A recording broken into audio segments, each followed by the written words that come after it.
Assalamualaikum warahmatullahi wabarakatuh. Waalaikumsalam. Waalaikumsalam warahmatullahi wabarakatuh. Halo semuanya, apa kabar? Halo, baik. Kayaknya ceria banget nih di hari ini. Nah, aku di sini mau ngajak kita podcast bareng lagi nih. Kita kan podcast kelompok 6, podcast yang paling menarik kayaknya ya daripada podcast yang lain. Aduh, aku Rivaldi Sihite yang akan memandu podcast bersama kelompok 6 ini. Aku di sini nggak sendirian ya. Di sini aku bersama dengan teman-teman, ada 10 temanku di sini yang akan menjadi teman dalam diskusi. Diskusi kali ini adalah mengenai kenaikan harga BBM. Oke, aku mau tanya dong teman-teman di sini, aku mau tanya Sanda nih, apa sih BBM itu? Oke, terima kasih sebelumnya. Jadi, BBM itu adalah bahan bakar minyak. Nah, di mana merupakan jenis bahan bakar yang dihasilkan dari pengelolaan minyak mentah yang berasal dari perut bumi.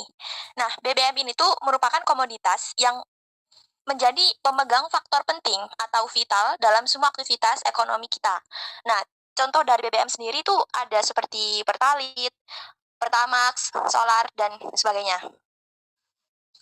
Oke, memangnya kenaikan harganya seberapa tinggi sih sampai jadi suatu fenomena gitu di Indonesia? Mungkin Natania bisa menjelaskan?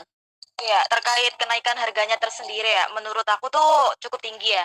Karena Presiden Jokowi menaikkan harga BBM sebanyak 25% hingga 30%.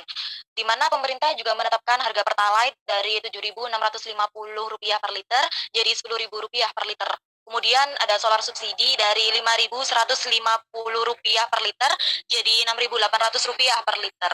Dan ada Pertamax non subsidi dari Rp12.500 per liter jadi Rp14.500 per liternya. Ini berlaku dari Sabtu 3 September jam 14.30 WIB. Oke, terima kasih nih informasinya ya, Natania.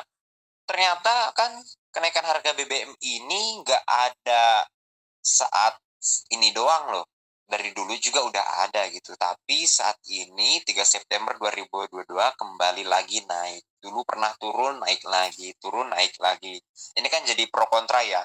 Katanya sih pro-nya itu pemerintah bilang alasannya memang sudah sepantasnya harga BBM itu naik. Karena selama ini tuh pemerintah ngasih subsidi loh ke masyarakat, bukan karena BBM-nya murah. Soalnya ya memang harga minyak dunia itu sudah sangat naik gitu, sudah sangat harus bersaing gitu. Jadi kalau kalian misalnya tim kontra gitu ya, dan pasti tim kontra sih, kenapa sih kalian harus kontra gitu terhadap naiknya BBM? Apa alasan masyarakat banyak yang kontra? Mungkin Afifah bisa menjawab pertanyaan yang bisa diwakilkan dari Kalau masyarakat. kalau menurutku, kenapa aku tuh kontra? Karena ketika BBM naik, tentu kebutuhan pokok lainnya tuh naik juga kan. Khususnya gini deh, BBM naik. Nah, kan kenaikannya kayak yang tadinya bilang tuh sampai 25% sampai 30%. Nah, sedangkan kenaikan gaji masyarakat Indonesia tuh cuma 1,09%. Jadi kayak gak seimbang gitu loh, Val. Betul banget sih, Jauh aku juga banget ngerasain ya. gitu sih, nggak seimbang itu. Padahal kan APBN dan APBD kita banyak loh yang dihambur-hamburkan, kayak 48,7 miliar dari APBN itu untuk ganti gorden ruangan DPR. Dan 955 juta untuk cetak 20.000 kalender 2023 kan sangat tidak bermanfaat gitu ya untuk kesejahteraan masyarakat. Nah memangnya kalau naiknya harga BBM ini dampak yang paling kena itu orang yang profesinya seperti apa sih? Larissa mungkin bisa bantu jawab? Jadi, dengan adanya kebijakan kenaikan harga BBM ini, sektor ekonomi yang paling terdampak itu menurut saya harga transportasi umum ya, seperti ojek online. Yang ikut terdampak itu menyulitkan bagi kedua belah pihak, itu baik untuk sopir maupun penumpang ojek online sendiri. Tarif biaya untuk ojek online pun jadi naik. Jadi kita sebagai mahasiswa juga ikut sulit ya tentang harga naik ini. Ya, ya. Oke, betul sih memang kita semua terdampak. Apalagi kita sebagai mahasiswa statistika Universitas Airlangga. Gitu. Kalau statistika itu kan banyak perhitungan detail terhadap data gitu ya nggak sih? Betul kan ya? Iya, betul. Karena aku juga karena suka data gitu, makanya aku pilih statistika. Pasti banyak nih keunggulannya di statistika Unair.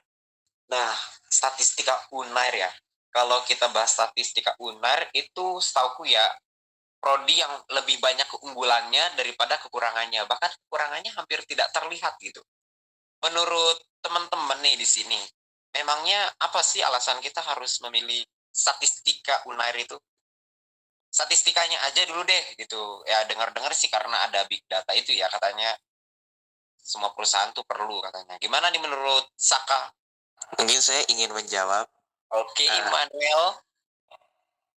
Menurut saya statistika itu sangat penting karena berprofesi sebagai analisis kontrol kualitas, analisis riset pasar, spesialis pemasaran, dan lain-lainnya. Makanya sangat penting.